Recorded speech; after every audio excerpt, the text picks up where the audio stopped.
اچھی نماز پڑھو، اپنی نمازوں کو بہتر بناؤ، اس رکوع سجدے میں جان لگاؤ، تھوڑی نماز تھوڑی شوق سے بھی پڑھو، کم سے کم اتنا کرو۔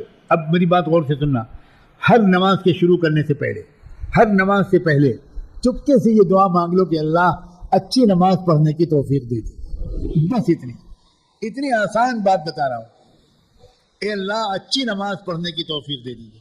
ہر نماز سے پہلے، نماز سے پہلے اللہ سے مدد مانگنا اور نماز کے بعد اللہ سے معافی مانگنا، اے اللہ جیسی نماز پڑھنی چاہیے تھی ویسی نماز نہیں پڑھ سکا، اے اللہ مجھے معاف کر دے، اے اللہ معاف کر دے۔ ہر نماز سے پہلے اگر اس دعا کی عادت پڑ گئی تو پوری نماز 4 رکعت کی ہے، ایک رکعت کم سے کم جی لگا کر پڑھنے کی توفیق مل جائے گی۔ کچھ دن کے بعد 2 رکعتوں میں دل لگے گا، کچھ دن کے بعد 3 رکعتوں میں دل لگے گا، پھر کچھ دن کے بعد پوری نماز میں ادھر ادھر ذہن نہیں جائے گا انشاءاللہ۔